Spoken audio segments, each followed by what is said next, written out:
안녕하십니까. 정상공업원 고등부 총괄팀장 안병학입니다. 2025학년도 대입을 치를 저희 중3 아이들의 고등부 이관을 앞두고 아이들이 고등학교 선택을 하는데, 그리고 3년 뒤 대입을 위해서 준비를 하는데 도움을 드리기 위해 이렇게 영상으로나마 자리를 마련했습니다.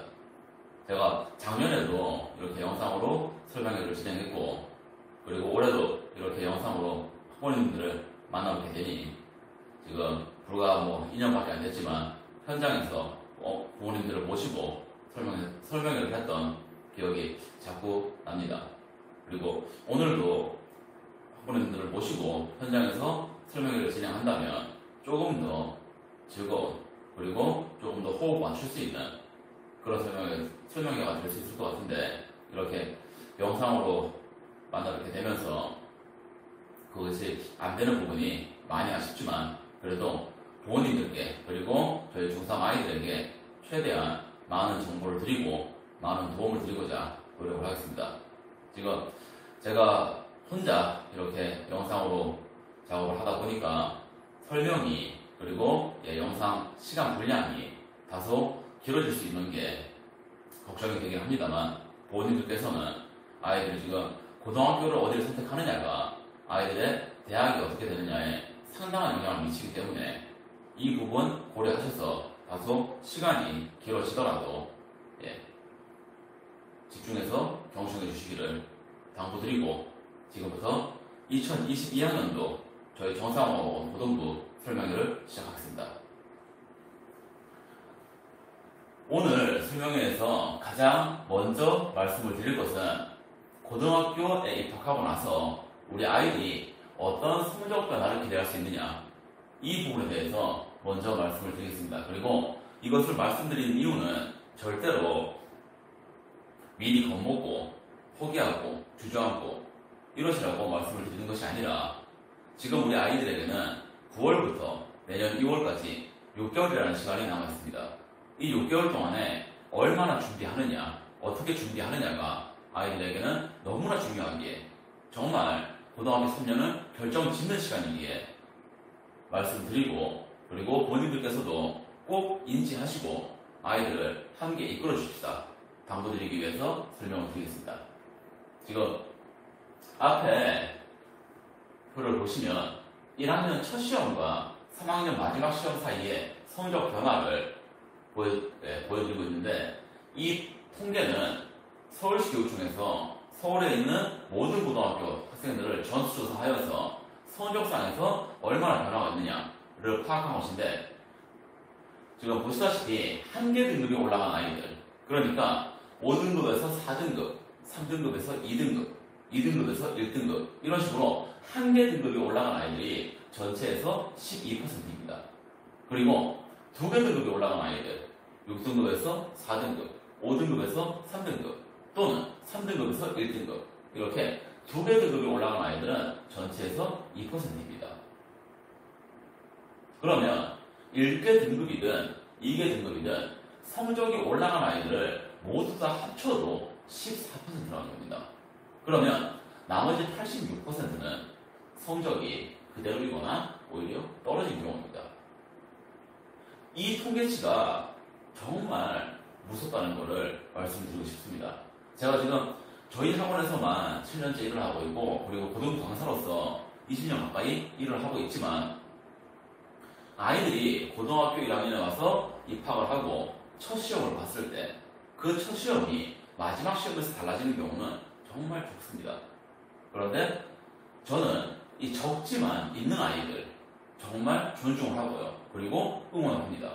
이 아이들은 고등학교에 입학해서 3년 동안 그 누구보다 열심히 노력했고, 다른 아이들 다 놀 때, 잘 때, 놀지 않고 자지 않고 공부했기 때문입니다. 그리고 제 기억에 오래 남을 수밖에 없는 아이는 고등학교 1학년 입학할 때 첫 시험에서 7등급, 그리고 2학년 때 3등급, 그리고 3학년 때 1.3등급을 맞은 아이였습니다.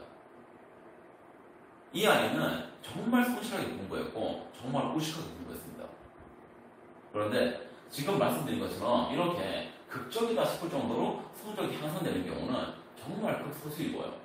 대부분의 아이들은 고등학교 1학년 첫 성적을 고등학교 3학년 마지막 성적까지 그대로 유지하게 됩니다. 그리고 제가 아이들과 계속 호흡하면서 소통하면서 이 부분에 대해서 당연히 고민을 많이 했고, 그리고 많은 고민을 아무리 많이 고민을 해봐도 이유는 하나인 것 같습니다. 아이들이 공부 패턴을, 습관을 바꾸지 않는다는 것. 지금 제가 저희 학원에 근무하면서 중등부 아이들을 시험 대비한 거는 딱 한 번밖에 없지만, 교무실에서 중학교 선생님들 말씀하시는 거 듣고, 그리고 선생님들과 소통해볼 때 지금 저희 광주 지역은 중학교 시험 문제가 너무 쉽습니다. 모든 과목이 시험 문제가 너무 쉽다 보니까 아이들이 잠깐 공부하고 좋은 성적을 받는 것에 익숙해져 있고, 그러다 보니까 고등학교 입학해서도 그 습관을 고치지 못해서, 바꾸지 못해서 중학교 때와 똑같은 양으로 공부를 하고, 그러니 성적이 첫 시험에서 안 나오게 됩니다. 그리고 많은 아이들이 첫 시험을 보고 나서 후회를 하고, 그리고 다음 시험 때는 더 열심히 한다, 더 오래 한다, 다 각오를 합니다. 그런데 실제로 그 다음 시험에 들어가 보면 변화가 생기는 경우는 많지 않습니다. 이렇게 공부 습관을 바꾸는 게 어렵기 때문에 많은 아이들이 성적을 못 올리고 있고, 그래서 저는 이것을 알기 때문에 고등학교 1학년 아이들을 제가 담임을 맡게 되면, 그리고 저희 고등 선생님들도 마찬가지입니다. 고등학교 1학년 아이들 담임 맡게 되면 고등학교 공부가 중학교 공부랑 확연하게 다르다는 것, 이것을 알게 해서 미리 준비시키기 위해서 상당히 많은 노력을 하고 있습니다. 그리고 말씀드린 대로 첫 시험 성적이 마지막 시험 성적까지 그대로 이어지기 때문에 아이들이 고등학교 입학해서 처음 보게 되는 중간고사, 그리고 처음 보게 되는 모의고사, 이것이 저희에게도 너무나 소중할 수밖에 없고, 그래서 앞에 쓴 대로 정말 전부 그 이상이라는 마음으로 아이들을 이번 겨울방학 동안에, 그러니까 당장 9월부터 내년 2월까지 아이들이 고등학교 입학해서 첫 시험에서 좋은 성적을 낼 수 있게 하기 위해서 최선을 다해서 노력을 할 것이고, 아이들의 부족한 부분 파악해서 보완해 나갈 것입니다. 부모님들께서는 꼭 아이들에게도 이 부분을, 고등학교 입학해서 성적을 올리는 것은 정말 쉽지 않다라는 것, 너무나 소수라는 것, 이것을 아이들에게도 꼭 알려주셔서 저희 아이들이 알고 미리 준비해서 고등학교 첫 시험을 보고 우는 일이 없게 이렇게 같이 저희랑 호흡 맞춰주십사 한번 당부를 드립니다. 그 다음 두 번째 말씀드릴 건, 앞에서 말씀드린 것에서 맥이 이어지는데, 앞에서 말씀드린 대로 고등학교 입학해서 성적을 올리는 게 왜 그렇게 힘드냐. 첫 번째 이유는 저희 지금 광주 관내에 있는 학교도 시험을 보지는 않지만 분명히 학교별로 레벨이 나뉘어져 있고, 그리고 그러다 보니까 아이들이 고등학교에 각 학교별로 입학하는 아이들의 실력이 달라집니다. 그래서 아시다시피 경화여고, 중앙고 이런 순으로 공부를 하는 아이들이, 많은 공부를 하는 아이들이 입학을 하고, 그러니까 중학교 때보다 학력 격차가 적어집니다. 학생들 간에. 그 상황에서 앞에 보시다시피 중학교 때는 시험 범위가 교과서 2과에서 3과입니다. 그리고 제가 지금까지 들은 바로는 교과서 3과가 나오는 경우는 거의 없었습니다. 대부분은 교과서 2과의 문법 또는 교과서 2과의 다이얼로그만, 이런 상황입니다. 그런데 고등학교에 입학을 하게 되면, 즉 우리 아이들이 중3 2학기 기말고사를 끝내는 게 11월 말, 12월 초인 걸로 알고 있습니다. 그러면 11월 말에 끝난다고 했을 때 12월, 1월, 2월 3달이 지나고 나면 그 3달 사이에 시험 범위가 이렇게 늘어납니다. 그러니까 우리 아이들이 3달 동안, 그리고 9월부터 시작하면 6달 동안 이 범위를, 이 달라지는 범위를 소화해낼 수 있는 능력을 길러내는 게 정말 중요합니다. 제가 아이들한테 가끔 하는 얘기인데, 밥 공기에 밥을 먹던 사람이 어느 날 갑자기 독하게 마음 먹었다고 냉면 그릇에 밥 못 먹습니다. 그렇게 하면 탈락에 가는 게 없죠. 우리 아이들은 고등학교에 입학하기 전에 양을 늘려야 됩니다. 공부 양을. 그래서 많아지는 범위를 보시다시피 교과서 양은 똑같습니다. 그런데 표면적으로 똑같이 실제로 한 과에 들어가 있는 양은 중학교 3학년에 비해서 3배, 2배에서 들어갑니다. 2배. 그러니까 교과서 자체만으로도 시험 범위가 2배가 많아지는 겁니다. 그런데 여기에 부교재 또는 모의고사 질문이 정말 적은 경우는 20개 정도 들어갑니다. 그리고 많은 경우는 60개, 70개가 들어갑니다. 이렇게 되면 부모님께서 지금 속으로 계산하고 계시겠지만 보통 적어도 10배, 20배, 30배까지 들어갑니다. 시험 범위가 불과 3달 사이에 그렇게 늘어나기 때문에 많은 아이들이 고등학교 1학년 첫 시험 대비 때 많이 힘들어하고 그리고 적은 수이긴 하지만 주저앉는 아이도 나옵니다. 이렇게 범위가 늘어나는데 이거로도 모자라서 시험의 성격이 달라지게 됩니다. 중학교 때는 절대평가죠. 모든 과목이. 그러니까 어느 과목이든 90점 이상만 받으면 A를 받습니다. 그리고 선생님들도 굳이 시험 문제를 어렵게 내서 A를 받는 아이들의 수를 줄일 이유가 없습니다. 그러니까 시험 문제는 평이하게 나오고 시험 범위는 적고 이러니 아이들이 제가 고등학교 1학년 아이들한테 물어봤을 때 중학교 때 정말 오래 공부하는 아이들이 4주고요. 나 공부 좀 했어요? 보통 2주. 그리고 대부분의 아이들이 1주, 벼락치기. 이런 식으로 공부를 합니다. 그런데 우리 아이들이 학습 머리가 좋은 데다가 시험 범위가 적고 그리고 시험 문제가 쉽다 보니까 그렇게 공부하고도 좋은 성적을 받는 거예요. 그런데 보시다시피 시험 범위 늘어나지, 시험 성질이 달라지지, 그리고 이렇게 상대평가로 바뀌다 보니까 시험 문제의 난이도가 올라가게 됩니다. 왜? 내신에서는 동점자가 나오면 1등급이 없어지게 됩니다. 그러니까 100점을 맞은 아이들이 1등급 퍼센티지를 넘어서게 되면 1등급이 없어지고 2등급이 그만큼 늘어나게 됩니다. 이렇게 되면 아이들 대입에 너무나 치명적이기 때문에 고등학교에서는 절대로 이런 상황을 만들면 안 됩니다. 그러니까 아이들이 풀 수 없는 문제를 선생님들은 낼 수밖에 없는 거예요. 그래서 지금 올해도 그렇고 작년도 그렇고 광주 관내 고등학교에서 계속 벌어지고 있는 일이 영어 시험 평균, 학년 평균이 25점, 30점 이런 식으로 나오게 됩니다. 그리고 평균이 이렇게까지 나오게 되면 등급 커트가 어떻게 되냐면 1등급 커트가 85점 내외에서 잡힙니다. 그리고 2등급 커트가 70점 초반, 60점 후반으로 나오게 되고요.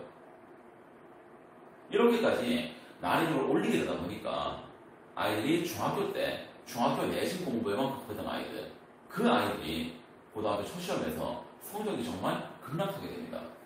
그러면 아이들은 충격을 받고 부모님들도 놀라시고 우리 애가 무슨 공부를 했느냐 라는 생각을 하시게 됩니다. 그래서 저희 아이들은 절대 그런 상황에 맞닥뜨리지 않게 하기 위해서 저희 고등부가 올해 이제 다가오는 9월부터 아이들을 미리 준비시킬 겁니다. 그리고 아시다시피 12월부터는 전국에 있는 모든 예비고일 아이들이 고등학교 선행을 시작합니다. 그런데 모든 아이들이 할 때 같이 하는 건 차이를 만들지 못합니다. 그래서 저희는 9월에 미리 이관을 시키고 9월부터 중학교 시험은 당연히 마무리 지어야죠. 중학교 시험 마무리 지음과 동시에 고등학교 선행을 시작하려고 합니다. 그 다음에 저희 정상학원 고등부에 대해서 간략하게 말씀을 드리면 먼저 우리 예비고일 아이들의 반배정에 대해서 말씀을 드리겠습니다. 지금 저희 아이들이 9월 초에 2학기 중간고사를 시작을 해서 10월 초에 끝나는 걸 알고 있습니다. 그래서 2학기 중간고사가 끝나고 나면 10월에 1차 반배치고사를 볼 겁니다. 그리고 2학기 기말고사가 끝나는 12월에 2차 반배치고사를 볼 겁니다. 그리고 이 두 번의 반배치고사와 그리고 저희 아이들이 이미 저희 학원에서 봤던 모의고사 점수 그리고 현재 담임 선생님들의 정성평가 이것들을 합쳐서 반배치를 할 거고요. 그래서 1월부터 정식 고등부로서 반배정을 하고 공부를 이어나갈 겁니다. 그러니까 9월부터 12월까지는 예비 고1로서 공부를 하는 것이고 그리고 1월부터 내년 1월부터 정식 고등부로 시작을 하려고 합니다. 그래서 여기에서 잠깐 설명을 드릴게 시스템의 차이가 조금 생기기 때문에 이것을 구두로만 좀 설명을 드리겠습니다. 9월부터 12월까지는 예비고 1로서 현재 중학교 3학년 반과 거의 같은 체계로 레벨별로 수업을 진행할 겁니다. 그런데 1월에 반배치를 할 때에는 고등학교 때 공부할 반을 배정을 할 겁니다. 그래서 기본적으로 같은 학교를 묶을 것이고요. 그리고 그 학교 안에서 레벨로 구분을 하려고 합니다. 그러니까 우리 지금 중3 아이들은 두 개의 기준으로 반이 배정이 된다고 보시면 될 것 같습니다. 첫 번째는 학교, 그리고 두 번째는 그 학교 구성원 안에서의 실력. 이 둘을 기준으로 반 배정을 할 것이고, 그렇게 해서 아이들이 1월에 반 배치가 되고 담임 선생님을 만나게 되면 그 후로는 담임 선생님이 변경되지 않을 것입니다. 내신 대비도 같은 선생님과, 그리고 내신 대비가 아닌 기간 정규 수업을 할 때에도 같은 선생님과 수업을 하고 공부를 하고, 그래서 저희 아이들의 특성, 약점, 장점 분명히 더 파악하고 더 효과적으로 보완해 나갈 수 있도록 그렇게 준비하려고 합니다. 그 다음에 1월과 2월에 모의고사를 실시할 겁니다. 그러니까 저희 아이들은 10월, 12월, 1월, 2월, 내년 2월까지 4번의 모의고사를 보게 됩니다. 부모님들께서 잘 아시겠지만 시험이나 자꾸 볼수록 늡니다. 그래서 최대한 아이들이 많은 시험을 경험할 수 있게, 그리고 그 시험을 통해서 자신의 부족한 부분을 파악하고, 그리고 선생님들께 보여드리고, 그래서 보완해 나갈 수 있게, 그래서 고등학교 입학 전에 영어를 최대한 만들어 가려고 합니다. 그리고 아이들이 시험을 보면서 경쟁을 자꾸 경험하게 하고, 그리고 그 경쟁 안에서 이겨나갈 수 있게 그렇게 돕겠습니다. 자, 이어서 말씀드릴 부분은 저희 정상호 고등부의 로드맵, 그리고 레벨별 학습 목표를 말씀드리려고 합니다. 그런데 여기에서 먼저 하나 말씀드릴 게, 좀 전에 말씀드렸다시피 12월까지는 레벨별로 가고, 그리고 내년 1월부터는 학교 레벨 두 개의 기준이 함께 적용되기 때문에 지금 말씀드리는 부분이 아이들이 배정받을 반과 정확히 일치하지는 않을 수 있습니다. 하지만 기본적인 방향은 같기에 말씀을 드리겠습니다. 일단 최상위반 아이들은 이 고1 1학기 때 고3 2등급은 받게 할 계획이고요. 그리고 고2가 되면 고3 시험지로 1등급을 받게 하는 것, 그리고 그 후로는 유지하는 것, 그리고 그 아래 레벨 아이들은 고1 때 고2 1등급 받게 하는 것, 그리고 고2 때 고3 2등급, 그리고 고3 때는 1등급, 그리고 HA3 레벨 아이들은 고1 때 고1 시험지에서는 1등급을 받게, 그리고 고2 때 마찬가지 2학기 때는 고2 시험지에서 1등급을 받게, 그래서 고3 수능에서 1등급을 받게 하는 겁니다. 그리고 HA4 레벨 아이들은 고1 시험지 2등급, 그리고 고2 시험지 2등급, 그래서 수능에서 2등급은 받을 수 있게. 그리고 HA5 레벨 아이들은 고1 시험지로 3등급, 그리고 고2 시험지로 3등급, 수능에서도 3등급은 받을 수 있게. 이것이 현재 저희 고등부가 레벨별로 잡아놓은 목표입니다. 그리고 이 레벨은 저희 고등부에 이제 편입에 이제 이관을 하게 되면 저희 고등부에서는 자신 시험을 보고요, 모의고사를. 내신 대비를 하지 않는 기간에는 매달 모의고사를 봅니다. 그리고 그 모의고사 성적을 기준으로 성적 향상, 즉 실력 향상이 보이는 아이들은 계속 윗레벨로 올리고 해서 아이들이 더 자극을 받고 동기부여 받고 공부를 열심히 할 수 있게 그렇게 돕고 있습니다. 그 다음에 레벨별로 아이들이 어떤 공부를 할지 설명을 좀 드리면, 지금 HA1 레벨 아이들은 고1 때 고3 중남도 교재로 시작합니다. 그래서 독해, 어법, 모의고사 모두 고3 교재로 수업을 진행하고, 그래서 아이들이 고3 고난도 교재를 접하기 전에 글을 보는 방법, 문제에 접근하는 방법을 익히게 하는 것, 이것이 목표고요. 그리고 고2 때부터는 고3 고난도 교재로 진행합니다. 그래서 이미 고2 때 아이들이 고3 고난도 교재를 이용해서 최고난도 문제를 해결할 수 있게 하는 것, 이것이 목표고, 그리고 고3 때에는 모든 레벨 아이들이 같은 공부를 하게 됩니다. 이유는 고3이 되면 아이들이 공부할 교재는 EBS 교재로 정해지기 때문에 그 교재를 소화시키는 것이 저희의 임무이고 목표입니다. 그래서 1학기까지는 EBS 연계 교재를 이용해서 공부를 하고 내신과 수능 둘 다를 대비해야 하기 때문에 이 교재에 있는 모든 글들을 완벽하게 분석하고 파악하고 그래서 아이들이 익히게 하는 것이 목표이고 2학기 때는 수능 1등급을 만들기 위해서 연계 교재가 아닌 비연계 교재로 진행을 하게 됩니다. 그 다음에 HA2 레벨 아이들은 고1 때 고2 고난도 교재와 고3 중난도 교재를 병행합니다. 그래서 고2 모의고사에서 빠르게 1등급을 안정화시키는 것이 저희의 목표이고 그 다음에 고2 때에는 고3 중난도 교재 그리고 고난도 교재 이 둘을 병행하고 그래서 2학기 때는 1등급을 받을 수 있게 하는 것 이것이 목표이고 그 다음 고3은 앞에 HA1 레벨과 같습니다. 그리고 HA3 레벨 아이들은 많은 학습량이 필요한 레벨입니다. 이 아이들이 학습 능력은 대부분 좋습니다. 그런데 표현이 좀 어떨지 모르겠지만 아이들의 잠재력이 폭발되지 않은 아이들이 상당수 있는 레벨이고 그래서 이 아이들 학습량을 확보하고 그리고 앞으로 공부할 것에 대해서 준비시키기 위해서 고2 중난도 교재로 아이들이 공부를 하게 되고 그리고 말씀드린 대로 그 다음 학년에 그리고 그 다음 학년에 점점 더 높은 난도의 교재를 아이들이 수강할 수 있게끔 준비시키는 것 그것이 HA3 레벨에 대해서 저희 고등부가 가지고 있는 계획입니다.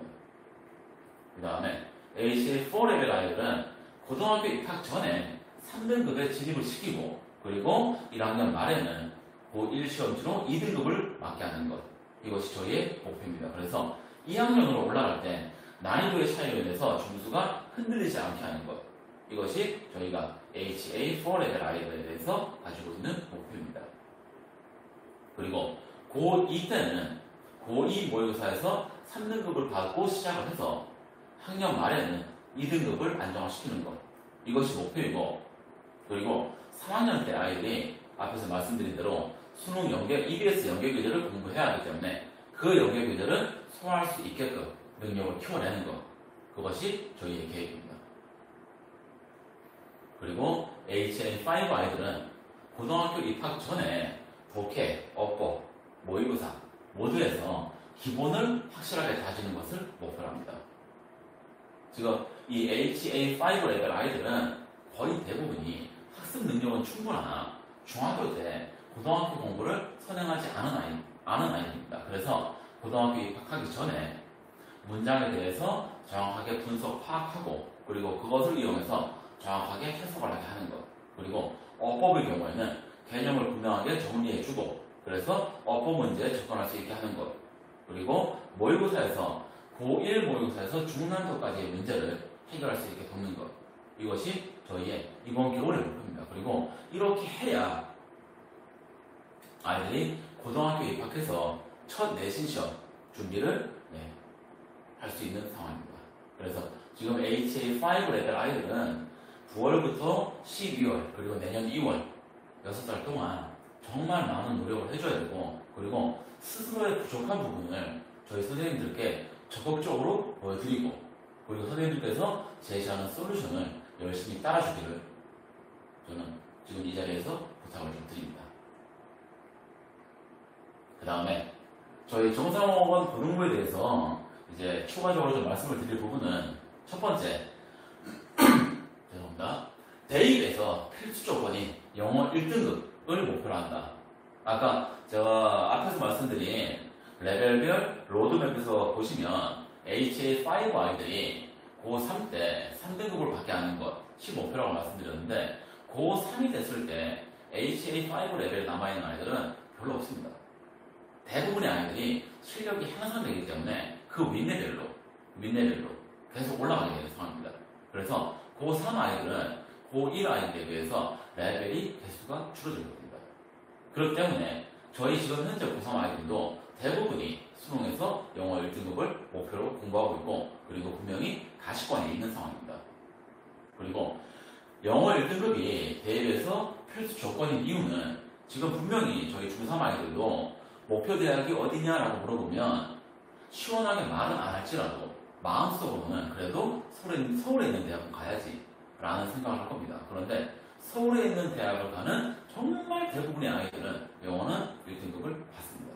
그러니까 영어는 똑같이 1등급을 받아놓고 기본적인 자격을 갖춰놓고 그리고 경쟁을 시작해야 된다. 그렇기 때문에 필수 조건이라는 말을 이용했습니다. 그 다음에 두 번째로 말씀드릴 건 정보력입니다. 지금 본유튜브에서 정말 대부분 다 아시겠지만 저희 학원은 매해 7월 7일 저녁 7시에 광주 전 지역을 대상으로 하는 대입 설명회를 진행하고 있습니다. 그리고 그 설명회에서 진행된 내용들, 모든 정보들을 저희 고등부 선생님들께서 공유하고 있고 그리고 공부하셨고 그래서 저희 고등부 선생님들은 대입 상담이 모두가 다 가능하십니다. 저 또한 마찬가지고요. 그래서 절대 강남 대치동의 정보력에 뒤처지지 않는다. 이 말씀을 드릴 수 있고 그리고 그러다 보니까 아이들 지금 고3 아이들은 대입 상담을 이미 진행을 하고 있고요. 그래서 9월에 수시 지원할 부분에 대해서 어느 정도 가닥을 잡아놓은 상황입니다. 그래서 저희 중3 아이들도 고등부로 이관되고 나면 고등학교 3년 동안에 어떻게 공부할지, 어떤 목표를 어떤 방향으로 갈지에 대해서 선생님들과 상담을 하고 방향을 잡게 될 것입니다. 그 다음에 방금 말씀드린 거에서 이어지는 부분인데 이 1대1 입시 컨설팅 지금 이 컨설팅이 아이들이 학년이 아래로 내려갈수록 점점 더 중요해집니다. 왜냐하면 대입을 정부에서는 간수학 그리고 뭐 객관화 이렇게 한다고 얘기하는데 그러면서 자꾸 변화가 생기기 때문에 전년도의 대입 실적이 아이들의 잣대가 되기에 점점 부족해집니다. 그렇기 때문에 상당한 경험을 가진 전문가들이 아이들의 대입을 방향을 잡아줘야 됩니다. 그래서 저희는 영어 성적뿐만 아니라 대입을 위한 꾸준한 가이드와 전략을 제공하고 있고 그래서 아이들이 시험을 보고 나면 영어 시험 성적만 확인하는 게 아니라 발음 과목 점수 확인하고 평균 내신 점수 확인하고 그리고 거기에서 잘 나온 과목, 부족한 과목 파악하고 그래서 아이들이 영어뿐만 아니라 다른 과목들도 관리할 수 있게 가이드를 주고 이끌어주고 있습니다. 그 다음 말씀드릴 건 현재 올해 고3 아이들의 입시 상황입니다. 지금 아시다시피 9월에 수시를 지원할 거기 때문에 현재로서는 지원하기 위해서 방향을 잡고 준비를 하고 있는 상황입니다. 그래서 앞에 보시다시피 서울대, 고대연대, 경희대, 성균관대, 한양대, 중앙대 이 학교들에 다 지원을 할 계획이고 그리고 분명히 가시권에 있는 상황입니다. 그래서 올해도 저희 정상학원 고등부 대입 실적은 상당히 좋을 것으로 기대하고 있습니다. 그 다음에 저희 학원에는 광주에 있는 학교들의 최상위권 아이들이 모여 있습니다. 지금 3학년, 2학년, 1학년 지금 제가 머릿속으로 떠올려 봐도 학년별로, 학교별로 최상위권 아이들이 다 있습니다. 그리고 이거를 제가 말씀드리는 이유는 지금 저희 중3 아이들이 고등부에 이관되고 나면 이 선배들, 학교에서 최상위권에 포진되어 있는 선배들의 도움을 받을 수 있기 때문입니다. 지금 올해 고3 아이들 그리고 고2 아이들, 고1 아이들 다 선배들에게 멘토, 멘티를 통해서 도움을 받았고 그리고 그것이 아이들의 내신 성적을 전반적으로 끌어올리는데 상당한 도움을 줬기 때문에 말씀을 드리고 지금 저희 중3 아이들도 고등부로 이관하고 나서 선배들과 멘토, 멘티로 연결을 해서 아이들이 도움을 받을 수 있게 그렇게 진행해 나가겠습니다. 그 다음 말씀드릴 건 내신 대비와 그리고 정시 대비 둘 다를 저희는 해내고 있고 해낼 수 있다는 것 말씀을 드립니다. 광주에서 유일하게 이 두 개 유형의 수업을 다 진행하고 있고 그렇기 때문에 내신과 수능 둘 다를 완벽하게 준비할 수 있습니다. 무슨 말씀이냐면 내신 대비 기간에는 학교별로 반을 편성합니다. 편성해서 정말 효율적으로 많은 양을 그리고 어려운 난이도의 문제를 대비하고요. 그리고 내신 대비를 하지 않을 때에는 레벨별로 반을 구성해서 아이들이 최대한 친구들과 선의의 경쟁을 하면서 그리고 자신들의 실력에 코스가 맞추어진 수업을 들을 수 있게 하고 있습니다. 그 다음 말씀드릴 건 광주 관내 6개 학교를 모두 아우르고 있다는 것. 그렇기 때문에 아무리 소수학교라 할지라도 학교별 수업을 진행하고 있고, 그래서 이게 어떤 장점이 있냐면 지금 부모님도 다 아시겠지만 광주가 학교 앞에 그 학교만을 전문으로 하는 학원들이 소형 학원들이 있습니다. 그런데 그 학원들은 내신 대비만 합니다. 수능 대비는 전혀 안 합니다. 지금 제 머릿속에 떠오르는 학교들 앞에 있던 학원을 다니다 저희 학원으로 온 아이들 있거든요. 그 아이들이 저희 학원으로 오게 된 가장 큰 이유는 내신 점수는, 내신 등급은 어떻게 유지하고 있는데 학년이 올라갈수록 죄송합니다. 학년이 올라갈수록 모의고사 점수가 떨어지기 때문입니다. 내신 공부만 계속하게 되면 아이들이 성적, 실력을 올리지 못하고 머무르게 되거든요. 그런데 모의고사 시험 문제는 계속 어려워지니까 모의고사 등급은 자꾸 떨어지게 됩니다. 이걸 알기 때문에 저희는 앞에서 말씀드린 대로 내신 대비 수업이랑 정시 대비 수업, 모의고사 대비 수업을 둘 다 진행합니다. 그래서 내신 대비를 하는 기간이 저희가 보통 한 번 시험 대비를 하면 5주입니다. 즉 1년 4번이니까 20주를 내신 대비를 하고 나머지는 모두 정시 대비에 집중을 하고 있습니다. 그래서 아이들이 내신과 수능 둘 다를 잡고 갈 수 있게 최선을 다해서 노력을 해서 돕고 있습니다. 그 다음 말씀드릴 건 생기부에 대한 관리. 이거는 뒤에서 한 번 더 말씀을 드릴 건데 지금 저희 중3 아이들은 학교생활기록부에서 상당한 변화가 일어나 그리고 그 변화가 이어지는 학년입니다. 그렇기 때문에 학교생활기록부를 정말 철저하게 관리해야 됩니다. 그런데 이러한 상황에도 불구하고 학교에서는 일부 상위권 학생들만 관리를 해줍니다. 하지만 저희 정상학원은 전 지원생의 생기부를 관리해주고 그리고 개인별 입시 포트폴리오를 관리하고 있습니다. 그래서 아이들이 3년 동안 정말 열심히 노력한 것의 결과를 최대한 최선의 결과를 만들기 위해서 노력하고 있습니다. 그리고 이어서 대입에 대해서 말씀을 좀 드리겠습니다.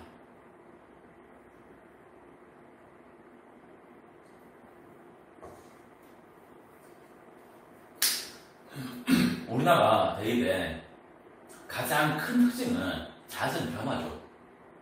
정말 자주 바뀝니다. 정부에서는 아이들의 학습 부담을 줄이기 위해서 그리고 대입을 간소화해서 이해를 돕기 위해서 라고 말을 하는데 사실 변화 자체가 입시를 시도해야 하는 학생들 그리고 학부모님들에게는 너무나 큰 부담이죠. 그래서 지금부터 설명드릴 이 대입에서의 변화에 대해서 집중해서 들어주시고 그리고 이해하시고 아이들을 이끄는데 도움을 받으시길 말씀드립니다. 자, 첫 번째 말씀드릴 건 저희 아이들은 2025학년도 대입을 치게 됩니다. 그랬을 때 거기에서 확연한 변화는 자기소개서가 폐지되고 교사 추천서 폐지되고 그 다음 학교생활기록부에서 정규 교육과정 외에는 모두 다 빠진다는 것. 자기소개서가 폐지되는 것은 지금 현재 고1 아이들부터 해당이 되고요. 교사 추천서 폐지되는 것 마찬가지 고1 아이들부터 그리고 이 학생 관련된 내용도 현재 고1 아이들에게부터 해당이 되는 내용입니다. 그런데 이게 왜 중요하냐면 자기소개서가 빠지게 되면 폐지가 되면 아이들이 고3 때 역전의 기회가 없어진다는 거예요. 지금 현재 고3 아이들까지는 자기소개서가 있기 때문에 아이들이 고등학교 3년 동안 노력한 것에 그리고 자기소개서를 이용해서 더해서 조금이라도 더 좋은 대학 갈 수 있는 가능성을 열 수 있는데 그 가능성이 없어지게 됩니다. 그 다음에 학생부에서 비교 활동이 다 빠진다는 것. 이것은 정말 성적만으로 대학을 가야 한다. 이거를 말하게 됩니다.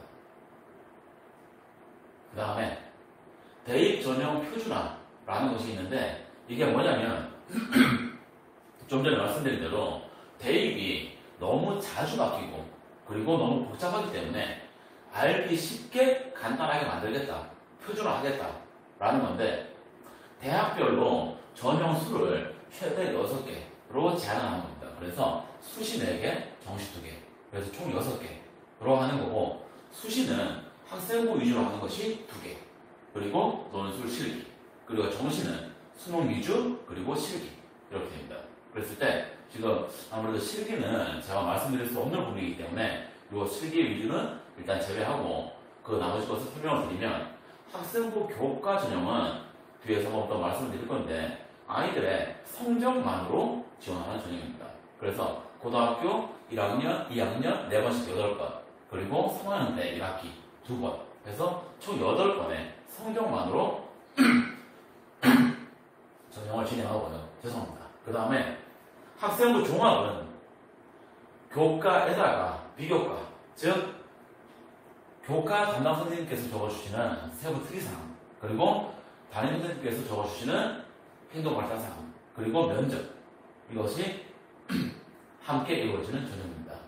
그러다 보니까 학교 성적 반영 비율이 조금 줄게 되고 그래서 많은 아이들이 이용을 하는 전형이고 그리고 대학에서도 지금까지는 많이 이용했던 전형입니다. 그런데 앞에서 말씀드렸다시피 학교 생활기록 자체가 간소화되고 많은 부분이 빠지고 폐지되기 때문에 지금 현재 방향으로는 흐름으로는 교과가 점점 더 커질 것으로 예상됩니다.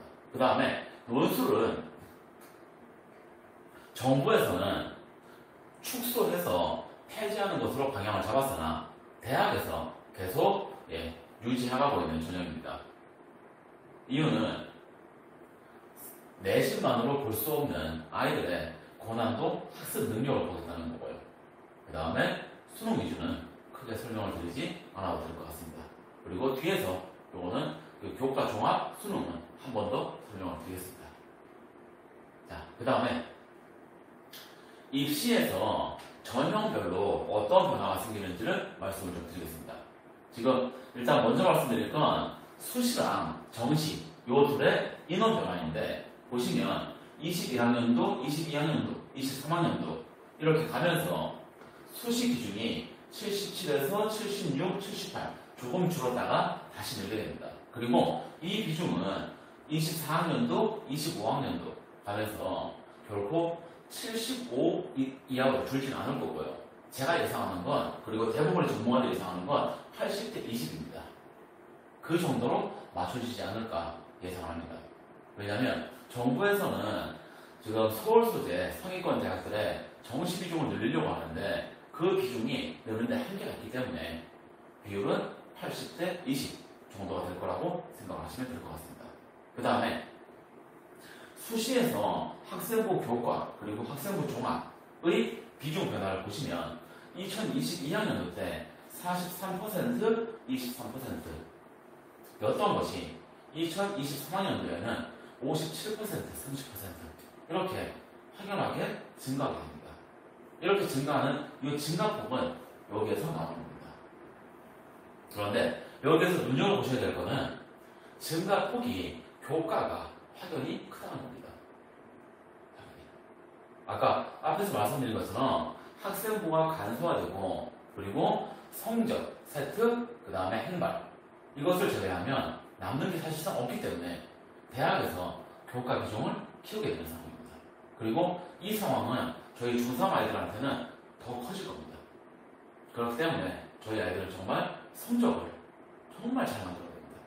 그래서 지금 제 머릿속에 딱 떠오른 생각이 있는데 지금 졸업한 저랑 공부했던 아이 중에 졸업한 아이 중에 한 아이가 했던 말이 있습니다. 뭐라고 했냐면 그 아이가 자신은 지금 수능을 8번째 봤다 이런 말을 했습니다. 그래서 이게 무슨 말인가 잠깐 생각했는데 알겠더라고요. 뭐냐면 내신 시험 한 번 한 번이 수능이라고 합니다. 그러니까 한 번 한 번 내신 시험을 치를 때마다 수능 시험을 보는 것처럼 피가 마르고 너무 힘들었다. 그런데 그거를 이번에 8번째까지 봤다. 즉 끝냈다 해죠. 그러니까 우리 아이들도 앞으로 입학해서 치를 8번의 시험, 그 시험에서 정말 최선을 다해서 공부하고 성적을 만들어내야 여기에서 한 번 더 말씀드리고요. 그 다음 이어서 말씀드릴 건 죄송합니다. 앞에서 말씀드린 거에서 이어지는 맥락인데 말씀드렸던 대로 자기소개서가 폐지가 되고 교사 추천 폐지되고 그 다음에 평가 과정 투명화, 선발 결과 공지, 그 다음에 입시 부정, 비리 제재. 이게 지금 정부에서 대입 관련해서 잡아놓은 방향인데 제가 따로 말씀을 드릴 부분은 이겁니다. 입시 부정, 비리 제재. 이게 뭐냐면 현재 그리고 이전에도 분명히 대입에 고등학교의 이름을 공개하지 못하게 했었습니다. 그런데 부모님들께서도 다 아시겠지만 대학에서는 학교 레벨을 어느 학교인지 어느 레벨의 학교인지 다 파악을 했고 그래서 똑같은 내신 1등급이라도 차등해서 대입에 반영을 했거든요. 그런데 지금 우리 중3 아이들이 대입을 치를 때에는 블라인드제라고 해서 전혀 출신 학교를 알 수 없게 만드는 것을 얘기합니다. 그래서 우리 아이들은 고등학교 이름 전혀 의미 없고요. 오로지 성적 이것만 보고 가시면 됩니다. 그래서 상위 고등학교에 가서 정말 힘들게 공부해서 1등급 받는 거나 그보다 조금 낮은 수준의 학교로 가서 1등급 받는 거나 똑같은 1등급입니다. 그러니까 지금 몇 번째 드리는 말씀이긴 하지만 아이들은 고등학교에 가서 얼마나 성적을 받을 수 있느냐 오로지 이 기준으로 고등학교를 선택해 주십시다. 한 번 더 말씀을 드립니다.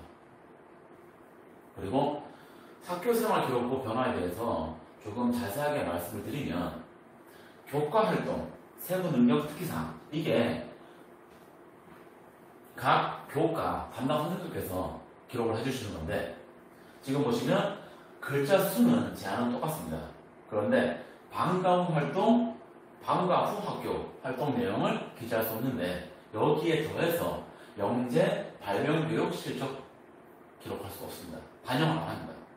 그 다음에 두 번째는 동아리 활동. 아이들이 고등학교에 입학해서 즐기기도 하지만 동시에 스트레스를 받기도 하는 이 동아리 활동은 자율 동아리를 연간 1개까지는 기록할 수 있게 해줬는데 아예 빠집니다.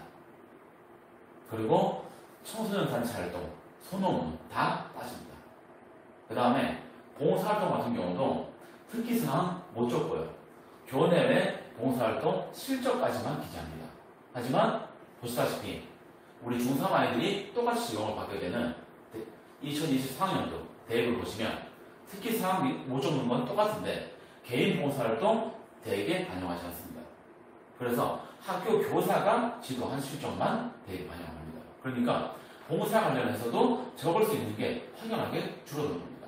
그리고 개인 봉사 인정하지 않는 것 다시 한번 인지해 주셔야 됩니다. 지금 현재 고3 아이들까지는 여러 단체에서 봉사활동을 하고 그리고 그걸 다 기록을 했고 이게 다 반영이 되는데 아예 빠집니다. 그 다음에 진로활동은 빠지고요. 그리고 수학경력 지금 현재 고2 아이들까지는 한 학기당 한 건을 기록할 수 있는데 저희 아이들은 완전히 빠집니다. 그리고 독서활동 아예 빠집니다. 그러니까 지금 보시면 성적 외에 즉 수업 시간에 할 수 있는 것 말고는 다 빠집니다. 그러니까 저희 아이들은 고등학교 입학해서 3년 동안 성적 정말 잘 만들어야 되고요. 그리고 수업 시간에 담당 선생님들에게 좋은 인상을 주는 것 이건 너무나 중요합니다. 그래서 그 선생님들이 세부 특기 사항을 잘 적어줄 수 있게 그리고 담임 선생님께서 잘 적어줄 수 있게 하는 것이 정말 중요합니다. 왜냐?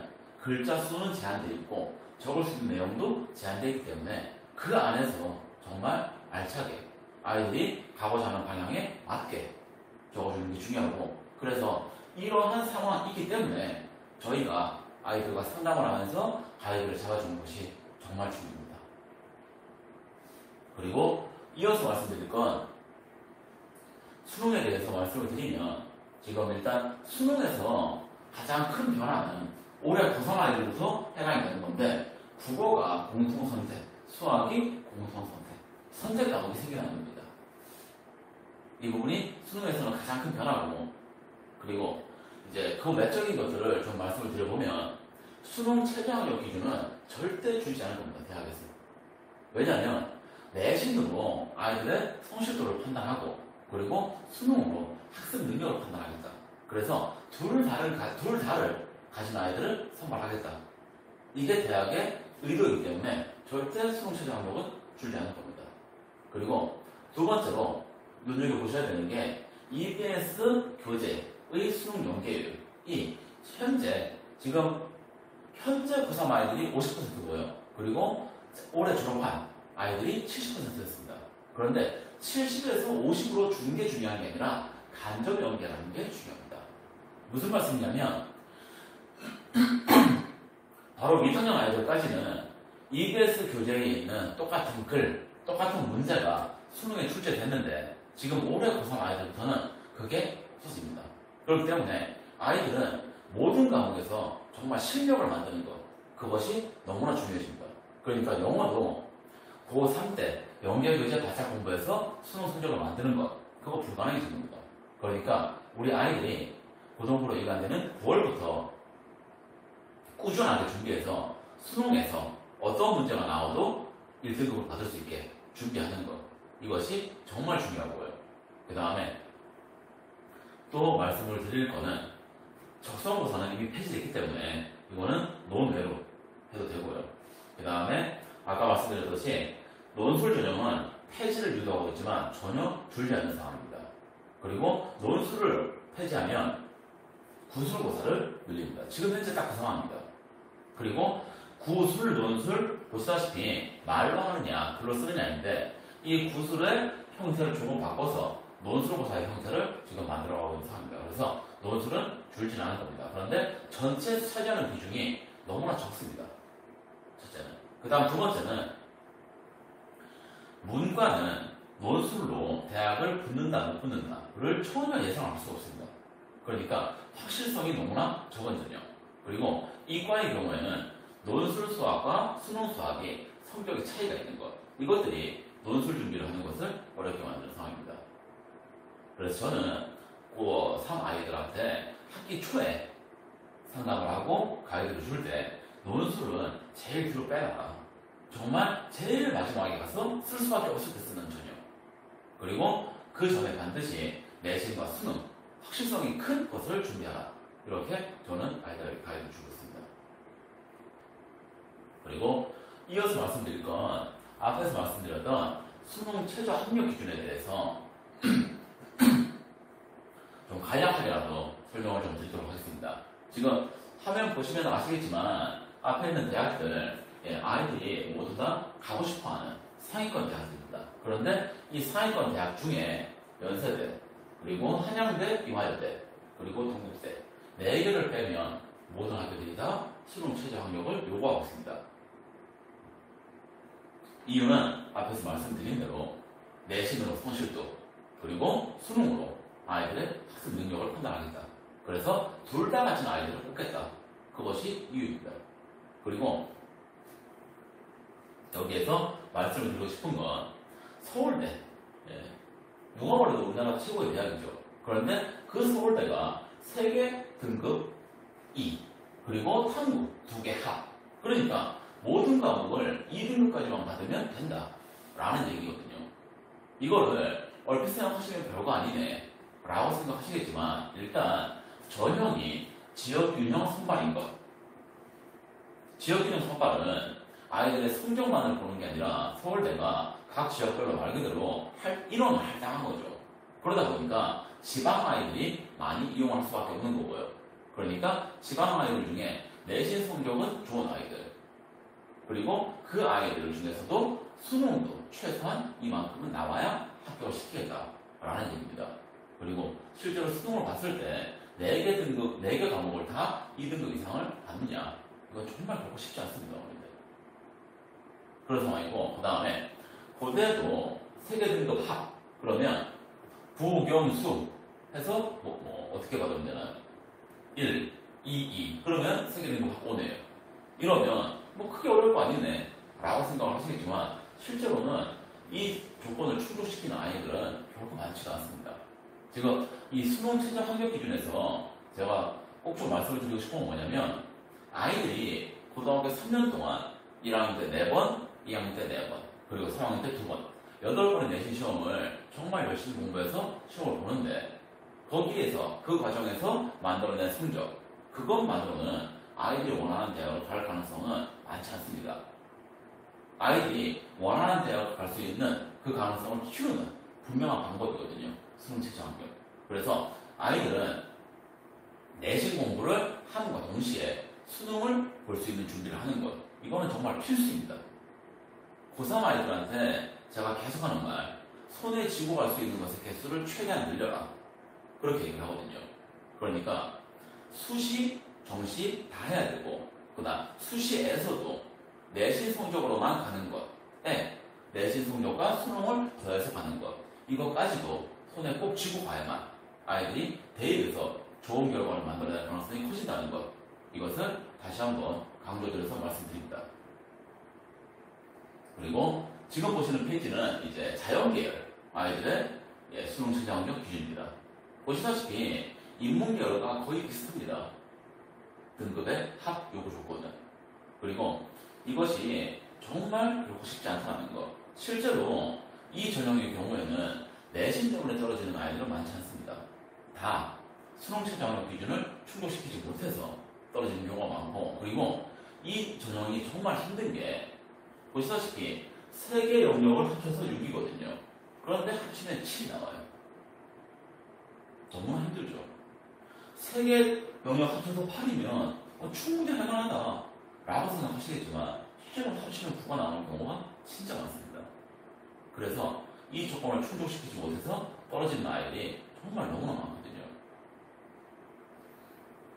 아이들이 중3 때부터 3년 뒤에 있는 수능을 생각하고 그리고 그를 위해서 대비할 수 있게 본인들께서도 꼭 저희랑 같이 가이드를 해주십사 말씀을 드립니다. 그 다음에 지금부터 저희 광주 관내에 있는 고등학교에 대해서 설명을 좀 드릴 건데, 일단 그 전에 구도로나마 그리고 간단하게나마 외부 고등학교를 좀 말씀을 드리면, 일단 저희 지역 아이들이 많이 가는 학교를 좀 말씀을 드리겠습니다. 일단 첫 번째 양서구 같은 경우는 지금 내신 성적이 상당히 높아야 되죠.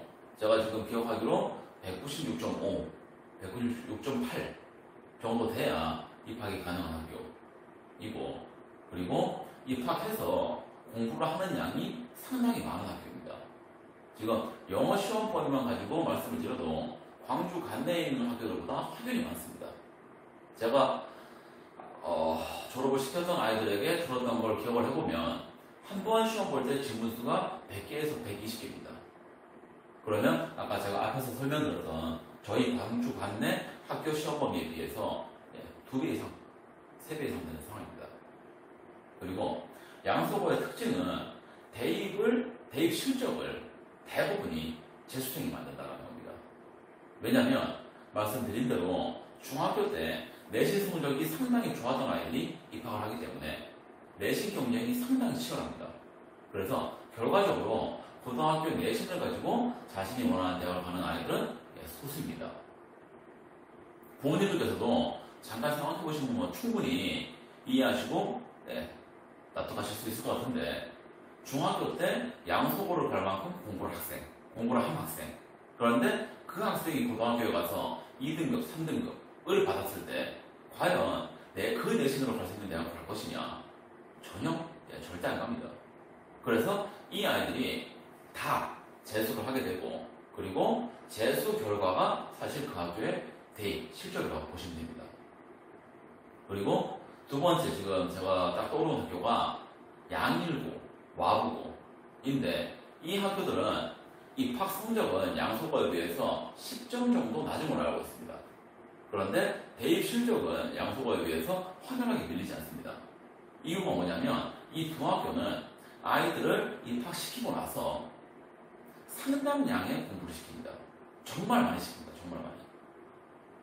제가 저희 학원을 졸업하고 이 두 학교를 간 아이들과 계속 이제 소통을 하고 있는데, 입학해서부터 바로 3월 초부터 정말 많은 공부를 시켜요. 그래서 어떤 상황이 생기냐면 그 많은 양의 학습량을 따라가는, 감당을 해내는 아이들이고요. 그리고 그 양을 감당을 하지 못해서 도태되는 아이들이 나옵니다. 그래서 학교에서는 양을 감당하고 따라오는 아이들만 챙겨서 갑니다. 그리고 그 아이들이 대입 실적을 내는 것이고요. 그러다 보니까 이 두 개 학교는 내신을 포기하고 정시로 방향을 잡는 게 시점이 상당히 빠릅니다. 빠른 경우는 1학년 1학기 시험 보고 나서 내신을 포기하는 애들도 나옵니다. 그리고 많은 애들이 1학년 2학기 시험 보고 나면 포기하는 경우가 나오는 거예요. 그래서 그 아이들이 이제 정시로 방향을 미리 잡고 공부를 하게 되는 그런 상황입니다. 그러면 학교에서 공부하는 것과 아이들이 대입을 준비하는 게 겉도는 상황이 나오게 됩니다. 그리고 성남외고, 지금 생각이 나네요. 성남외고 같은 경우도 대입 실적은 분명히 좋습니다. 그런데 이 학교의 경우에는 사실 외고 중에서는 실적이 좀 약한 그런 상황입니다. 그리고 상당수 많은 아이들이 재수를 하게 되는 거고요. 지금 제가 말씀드린 4개 학교의 공통점은 뭐냐면 중학교 때 나 공부 좀 했다 하는 아이들이 선택을 해서 가는 학교이고, 그래서 고등학교 입학 후 경쟁이 상당히 치열하고요. 그리고 그 경쟁에서 견뎌내고 이겨내는 아이들, 소수 아이들이 그들이 원하는 대입 결과를 손차게 됩니다. 그리고 많은 아이들이 재수를 하게 되는 상황, 이런 상황이고요.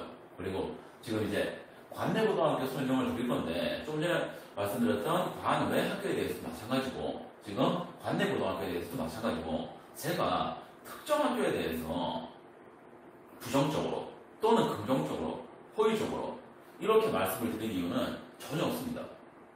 지금 앞서 말씀드린 관외고등학교에 대한 설명도, 그리고 지금부터 말씀드린 관내고등학교에 대한 설명도 제가 아이들과 소통하면서 파악한 것들, 그것들을 가감없이 말씀드리는 거고, 그리고 이렇게 말씀드리는 이유는 부모님들께서도, 그리고 저희 아이들도 고등학교를 선택하는데 조금이나마 도움을 드리고자 드리는 말씀이고요. 그리고 이 정보들은 모두 다 아이들이 저에게 얘기를 해준 겁니다. 그러니까 혹여 부모님들께서 또는 우리 중3 아이들이 입학을 할 생각을 하고 있는데 그 학교에 대해서 제가 조금이라도 부정적인 말씀을 드린 게 있다면, 그거는 제가 의도적으로 드리는 말씀이 아니라 많은 아이들이 그렇게 얘기를 하고 있다, 이렇게 생각을 해주시기를 먼저 당부를 좀 드립니다.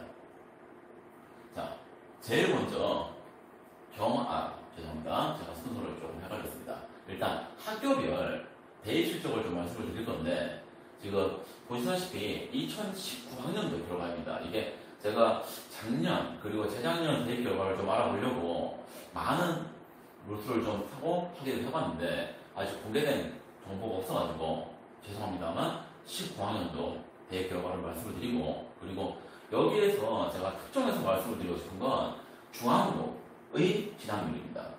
중앙고 진학률이 경화여고 진학률에 비해서 확연히 낮은데, 이유는 이 아이들이 재수 비중이 엄청나게 높습니다. 이따가 중앙고 설명할 때 조금 더 자세히 말씀드릴 건데, 중앙고를 가는 아이들이 이상할 정도로까지 내신을 포기하는 시점이 빠릅니다. 그리고 내신을 포기하고 정시 쪽으로 방향을 잡는데 정시에서 좋은 결과가 나오지 않아서 재수를 하는 아이들이 많기 때문에 진학률이 낮다는 것 하나 말씀드리고, 그 다음에 이어서 특징을 말씀을 드려보면 경화여고, 일단 제가 생각하는 경화여고의 가장 큰 장점은 대입 결과가 좋다입니다.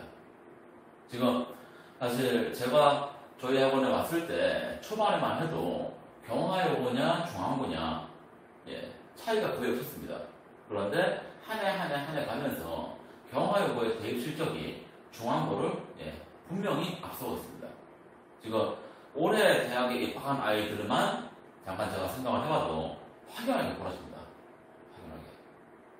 이거 먼저 말씀드리고, 그리고 아이들이 말하는 경화여고의 장점 그리고 단점입니다.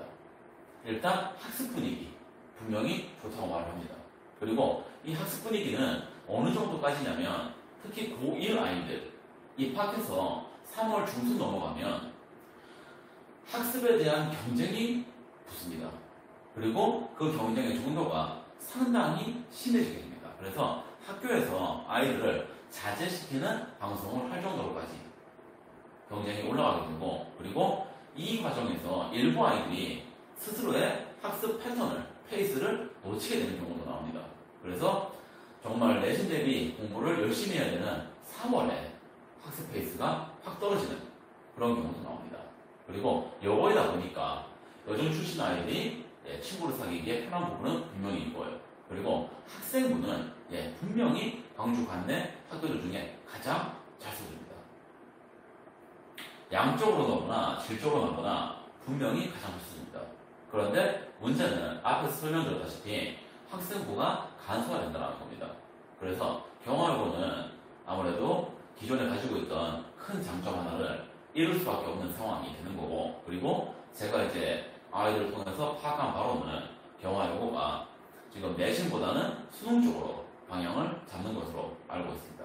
그리고 대입 경험이 많고, 그리고 실제로 합격시킨 경험이 많기 때문에 우리 아이들이 입학해서 성적을 만들어낸다면 정말 관내에 있는 6개 학교 중에는 가장 좋은 대입 결과를 만들어낼 수 있는 학교라고 생각합니다. 그리고 두 번째 말씀드릴 학교는 광남고인데, 광남고는 혁신학교입니다. 그렇기 때문에 동아리 활동이 자유롭고 많습니다. 그런데 앞에서 말씀드린 것대로 동아리 활동도 이제는 학생부에서 거의 빠지다시피 하기 때문에 의미가 조금 퇴색되는 그런 상황이고요. 그 다음에 타 학교에 비해서 내신 경쟁이 덜한 건 분명합니다. 왜냐하면 상위권이 일단 두텁지가 않고요. 그리고 하위권 아이들이 상대적으로 많고, 그러다 보니까 아이들이 경쟁이 덜하고, 그리고 거기에 더해서 시험 문제가 학교 수업을 많이 반영하기 때문에 아이들이 내신 대비 공부를 하는 데 있어서 포커스가 분명하죠. 그리고 이 상황에 시험 범위가 상대적으로 적습니다. 그러니까 아이들이 내신 기간에 열심히 해서 좋은 성적을 만들어낼 수 있는 가능성이 분명히 상대적으로 큽니다. 그리고 학교에서 아이들을 가두려 하지 않기 때문에 아이들이 스스로의 계획대로 공부할 수 있는 가능성도 좀 더 큽니다. 그리고 광주고는 아이들이 제일 먼저 말했던 거는 대회가 많아서 수상 기회가 많다고 그러는데, 앞에서 말씀드렸던 대로 수상 기록이 완전히 빠져버리기 때문에 이 매력은 이렇게 되는 상황이고요. 그리고 역전의 기회가 많다. 이거 광주고를 다니는 아이들이 상당히 많이 말을 합니다. 왜냐하면 1학년 때 그리고 2학년 때도 마찬가지고 시험 범위가 상대적으로 적습니다. 그리고 광주고의 특징 중에 하나가 뭐냐면 중간고사 때 시험을 보는 과목 수가 확연히 적습니다. 1학년 때까지는 다른 학교와 마찬가지인데 2학년부터는 중간고사 때 3과목, 4과목 이런 식으로 시험을 보거든요. 그러니까 학습량이 적은 아이들, 그리고 선행이 부족한 아이들이 중간고사 때 성적을 만들기 수 있는 가능성이 있는 학교. 그렇기 때문에 등급을 올릴 수 있는 가능성이 생기는 학교입니다. 그리고 시험 범위가 다른 학교에 비해서 분명히 적습니다. 지금 영어만 봐도 고등학교 1학년, 2학년, 3학년 다 다른 학교랑 비교해봐도 분명히 범위는 적습니다. 그리고 남자 학교이기 때문에 수행평가 경쟁이 상대적으로 적습니다.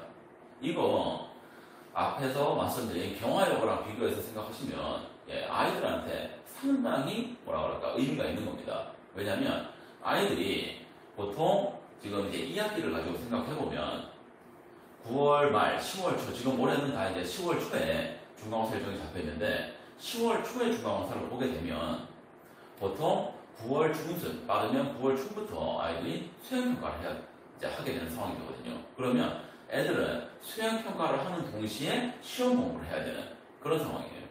그런데 경화여고 같은 경우는 여고이기 때문에 수행평가에 대한 경쟁이 정말 심합니다. 그런데 상대적으로 광주고는 그 부담은, 그 스트레스는 분명히 덜 받을 수 있는 상황입니다.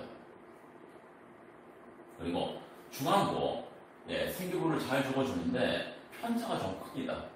그리고 앞에서 말씀드린 대로 생기부에서 교과 외 내용이 비중이 많이 줄기 때문에 조금은 퇴색되는 장점이 되겠고, 그 다음에 내신 경쟁이 경화보다는 분명히 덜합니다. 그리고 수능 준비를 어느 정도는 할 수 있게 한다. 이건 뭐냐면 내신 시험 문제 자체가 어렵습니다. 그러니까 아이들이 내신을 공부하다 보면 수능 준비가 될 수밖에 없는 그 상황이고요. 그래서 이 부분을 아래에서 말씀드렸고, 그리고 전반적으로 공부를 하는 분위기다. 이게 중앙고를 가는 아이들도 고등학교 때 분명히 공부를 열심히 했던 아이들이고, 그리고 고등학교 때 중앙고에 입학해서 좋은 분위기에서 더 열심히 공부할 것이다 라는 생각으로 입학을 하기 때문에 학습 분위기는 괜찮은 걸로 아이들에게 듣고 있습니다. 그리고 중앙고 같은 경우에 작년에 교장 선생님이 새로 오셨는데 그분이 제가 기억하기로 양일고에서 오신 걸로 알고 있습니다. 그래서 그분이 다시 중앙고를 공부하는 학교를 만들겠다, 이렇게 포부를 가지고 있는 걸로 알고 있습니다. 그 다음에 초월고는 외부 활동이 다양한데 이 부분도 앞에서 말씀드린 것처럼 학교 생활 기록부에서 빠질 수밖에 없는 거기 때문에 조금 퇴색되게 되고, 그리고 아이들이 이제 좀 두드러지게 말하는 것, 그리고 제가 봐도 확연하게 두드러지는 건 내신 문제가 점점 까다로워진다는 것. 지금 어느 정도로 까지냐면 학교 학년 영어 시험 평균이 25점, 30점 이렇게 나오는 상황입니다. 지금 올해도 그렇고 작년도 그렇고 제가 잠깐 좀 되새겨보면 시험 문제가 정말 어렵게 한 번씩은 나오는 학교가 초월고입니다. 그래서 아이들이 실력이 확실치 않은 아이들이 성적 하락이 상당히 많이 생기는 학교입니다. 그리고 초월고도 상위 일부 아이들을 데리고 가서 대입 실적을 만드는 학교이고요. 그 다음에 마지막 태종고 말씀드리면 신생학교이기 때문에 시설이 좋은 거에 대해서는 지금 현재 재학생들이 모두 다 동의합니다. 그리고 등급을 올릴 수 있는 가능성이 지금 앞에서 말씀드린 학교들에 비해서 확연히 큽니다. 지금 좀 이따가 이제 태종고까지 말씀을 드리고 제가 한번 정리를 할 건데, 태종고는 등급 올릴 가능성이 크다는 거 상당히 큰 매력이고요. 왜냐하면 시험 범위가 좁고, 그리고 시험 문제의 난이도가 상대적으로 낮습니다. 그래서 성적을 올릴 수 있는 가능성이 큰데, 지금 태종고가 작년부터 보였던 특징이 뭐냐면 1학년까지는 문제가 크게 어려워지지도 않고 어렵지도 않고 시험 범위가 많지도 않은데 2학년이 되면서 갑자기 시험 범위가 2배 이상 늘고 난이도가 확 올라갑니다. 그래서 평균 점수가 급격히 떨어지게 되는 학교. 이 부분을 좀 염두에 두시고요. 그리고 3학년 때도 똑같이 시험 범위는 다른 학교에 비해서 그래도 좀 적은 편인데 난이도가 많이 어렵습니다. 이 부분 염두에 두시고, 그래서 태종고로 이제 입학할 생각이시면 이번 9월부터 내년 6월까지 실력을 많이 만들어서 1학년 때는 확실하게 치고 나갈 수 있게, 그리고 2학년, 3학년 때는 그 성적을 유지할 수 있게 준비하는 것이 중요합니다. 그리고 지금 말씀드린 6개 학교에 대해서 간략하게 비교를 좀 제가 구도로나마 말씀을 드리면, 경화여고, 지금 우리가 일반적으로 관내고등학교를 순위를 매길 때 경화여고, 그 다음에 중앙고, 그리고 초월고, 광주고, 그리고 이제 태종고냐 광남고냐 이런 이제 순서로 가게 되는데, 여기서 제가 꼭 좀 말씀을 드리고 싶은 건 앞에서 말씀드렸다시피 현재 중3 아이들은 대입이 블라인드입니다. 수시에서. 그러니까 대학교에서 어떤 방법으로도 아이들의 출신 고등학교를 알 수 없게 만드는 겁니다. 이게 저는 저희 아이들한테 정말 의미가 크다고 생각을 하거든요. 아이들이 고등학교에 입학할 때, 그러니까 고등학교를 지원할 때, 그리고 입학 후에 아이들이랑 얘기를 해보면 정말 좀 안쓰러울 정도로 별 생각 없이 그냥 학교 이름 보고 갔다, 또는 집에서 가까워서 갔다, 그리고 심지어는 급식에 마시면서 갔다 까지 말하는 아이들이 있는데, 고등학교를 선택하는 기준은 딱 하나, 입학해서 어느 정도의 성적을 만들어낼 수 있겠느냐, 오로지 이 기준으로 고등학교를 선택해야 합니다. 지금 현재까지의 제 경험을 가지고 말씀드리면, 경화여고에서 내신 1등급을 받기 위해서 해야 할 노력이 100이라면 이 100을 가지고 기준으로 잡고 말씀을 드리면 중앙은 85 정도 생각하시면 됩니다. 그리고 초월고는 70 정도 생각하시면 됩니다. 그리고 광주고는 거의 비슷합니다. 초월고랑. 그런데 제가 보기에는 분명히 조금 적습니다. 그리고 광남고랑 태종고 같은 경우는 그거보다 분명히 적습니다. 그러니까 똑같은 1등급인데 그 1등급을 받기 위해서 아이들이 해야 할 노력, 고생의 양이 확연히 달라집니다. 그래서 제가 들었던 얘기 중에 학생에게 들었던 얘기 중에 많이 안쓰러웠던 얘기가 어떤 거였었냐면 경화여고를 졸업한 아이입니다. 그런데 그 아이가 3학년 1학기 기말고사까지 보고 나서 저한테 했던 말이 그 아이 친구가 광남고를 갔고 그리고 자신은 경화여고를 갔고 그런데 분명히 중학교 때는 자신이 공부를 더 잘했고 훨씬 더 잘했고 그리고 고등학교 입학해서도 자신이 훨씬 더 많이 공부했다. 그런데 고등학교 3학년 1학기까지 시험을 봐보니 자신은 2등급 중반인데 광남고를 간 친구는 1등급 극초반이다. 그래서 친구가 더 좋은 대입 결과가 나올 것 같다. 이 얘기를 하더라고요.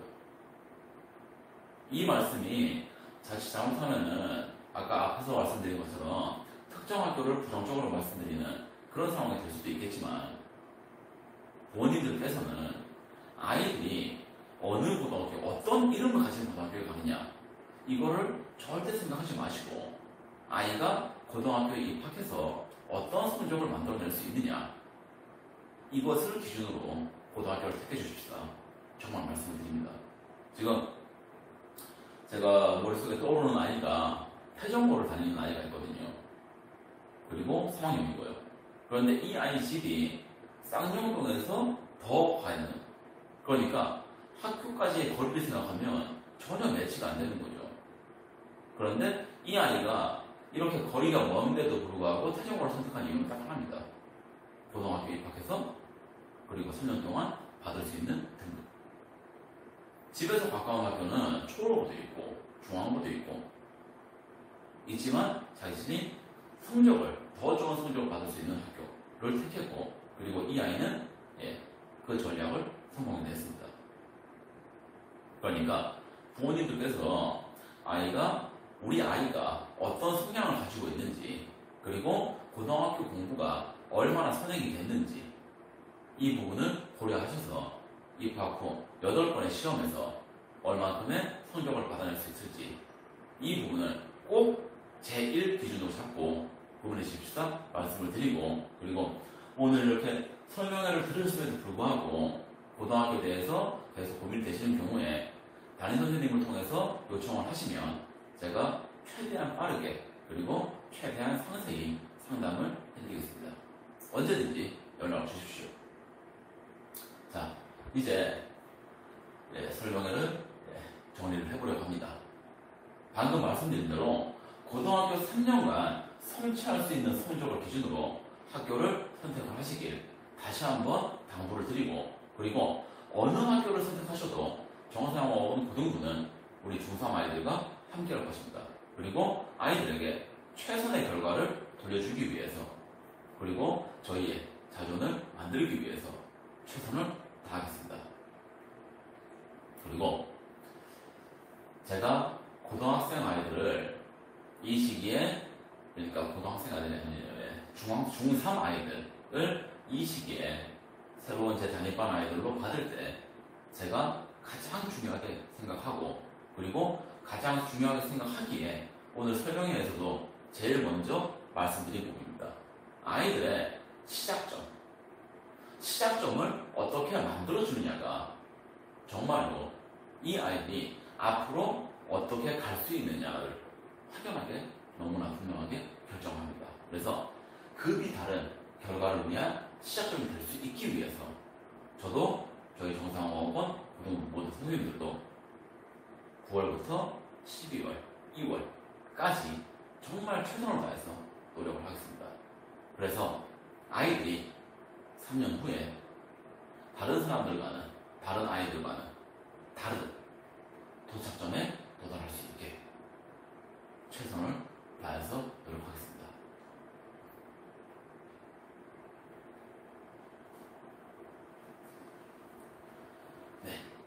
짧지 않은 시간 동안 이렇게 설명회를 들어주시느라 정말 고생하셨고요. 지금 제가 설명회를 통해서 드렸던 모든 말씀들 절대 거짓말이 되지 않게 저희가 드렸던 말씀들 책임질 수 있게 최선을 다해서 노력하겠습니다. 네, 이상으로 드리겠습니다. 감사합니다.